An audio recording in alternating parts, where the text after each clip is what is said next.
Shalom and welcome to another installment of Elders of GMS, giving all praises to Yahweh Ba'Shem Yahweh Shai. Today's topic is entitled GMS News and Prophecies, dated 12/8/2012, or otherwise known as December 8th, 2012. We have a couple of articles in the news that we wanted to go to and filter through the scriptures.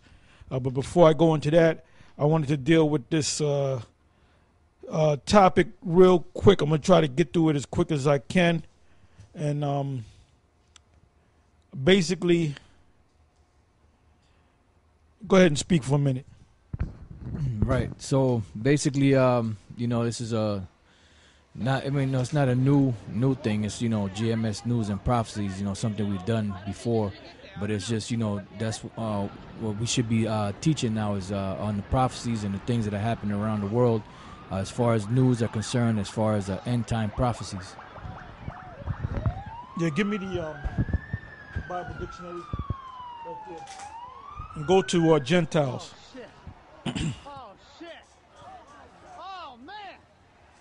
Holy shit. All right, go ahead. All right, this is Gentiles on page 195. Nation, people. Usually it means a non-Israelite people. Judges 4:2, Isaiah 11:10, 42:1, Malachi 1:11. Under conditions of peace, considerate treatment was accorded Gentiles by the Israelites under Old Testament law. An example, Deuteronomy 10:19, 24:14, 15, Numbers 35:15, Ezekiel 47:22. Men of Israel often married Gentile women, of whom Rahab, Ruth, and Bathsheba are notable examples. But the practice was frowned upon after the return from exile. Ezra 9:12, 10:2-44, and Nehemiah 10:30 and 13:23-31. Separation between Jews and Gentiles became more strict until the New Testament period. The hostility is complete. Persecution embittered the Jew, and he retaliated by hatred of everything Gentile and by avoidance, so far as was possible, of contact with Gentiles. The intensity of this feeling varied and gave way before unusual kindness. Luke 7:4 and 5. While the teachings of Yahushua ultimately broke down the middle wall of partition between Jew and Gentiles, as seen in the writings of Paul, Romans 1:16, 1 Corinthians 1:24, Galatians 3:28, Ephesians 2:14, Colossians 3:11, and in Acts, yet Yahushua limited his ministry to Jews, with rare exceptions: the half-Jewish Samaritan, John 4:1-42, the Syrophoenician woman, Matthew 15:21-24, Mark 7:24-30, the Greeks in John 12:20-36. He instructed his 12 disciples, "Go not into the way of the Gentiles, and into any city of the Samaritans enter ye not," Matthew 10:5. But did not repeat this injunction when he sent out the 70, Luke 10:1-16. Yahushua's mission was first to his own, John 1:11, the chosen people of God, but ultimately to as many as received him, John 1:12. Yeah, they went off on that, and that's why you got these people out here saying that the other nations can be saved. The other nations can't be saved. The kingdom is only set up and established for the nation of Israel, and we went through this countless times. And then they go through these different scriptures to back up their claim, But when you look up the word Gentile, when you look up the word Greek or Greeks, or you look up the word not Hellenists, or you look up the word Grecians, heathens, sometimes it's talking about actual nations, sometimes it's talking about the Israelites that lost their religion, so to speak. So you read this out of this book here, the Compact Bible Dictionary, the Zandervan Bible Dictionary. Like, you're going to figure this thing out on your own, you're going to get confused. All right? Because you have to know how to differentiate between what a real Gentile is, one of another nation outside of Israel, and an Israelite whose parents was raised them up in another country. They spoke another language, but they were actually Israelites. That's why Paul had that mission to go out to teach the Gentiles, because those Gentiles were actually Israelites, right? So I want to go to St. John, the 12th chapter, which is mentioned in that piece right there. St. John, the 12th chapter, and the 20th verse. And I want you to go to the blue letter on that. And the 19th verse is going to say world, and then the 20th verse is going to say Greeks. So the first one I want you to pull out is the word world in the 19th verse. All right, go ahead. Start from the 19th verse. John chapter 12, verse 19. The Pharisees therefore said among themselves, perceive ye how ye prevail nothing? Now go up a couple other verses so they can get the understanding. This is verse 15. Fear not, daughter of Zion. Behold, thy king cometh sitting on an ass's colt.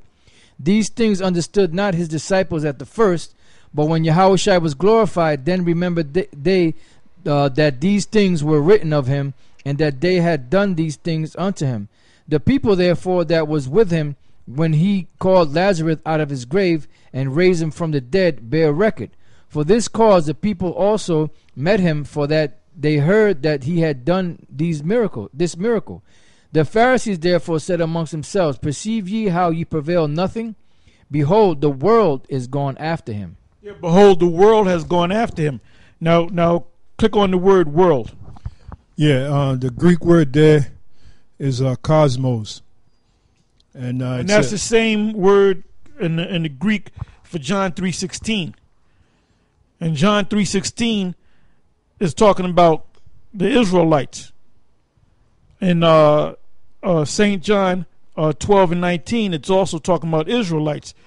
Now we're going to read the matter of fact, click on the voice, and then we're going to read down. Strong's G 2889, cosmos. Yeah, he says it cosmos. When they have these, Carl Sagan years ago used to have this special on Channel 13, and he used to speak about the star constellation. He used to mention the word cosmos, and that's the same Greek word cosmos. So let's read the definitions. It says an apt and harmonious arrangement or constitution, order, government. Ornament, decoration, adornment, i.e. the arrangement of the stars, the heavenly hosts, as the ornament of the heavens. Right, the arrangement of stars or the heavenly hosts. You don't just look up in the sky and see a bunch of, well, to you, if you don't understand astronomy or astrology for that matter, you look up in the sky and you see a bunch of stars. But what they did was they took the stars and they put them in the constellations. You have the Big Dipper, the Little Dipper. You have all these different star constellations, Pleiades. So what you do is you separate groups of stars. Okay, that's the Little Dipper over there. And you learned that in school, elementary school. That's the Big Dipper over there, That's the Northern Star over there, which is by itself, which at one time the Northern Star was known as Lucifer. That's where the term Lucifer means bright old day star. That's the first star that comes out in the north. When the slaves were fleeing from the south to go to the north, they were following that star.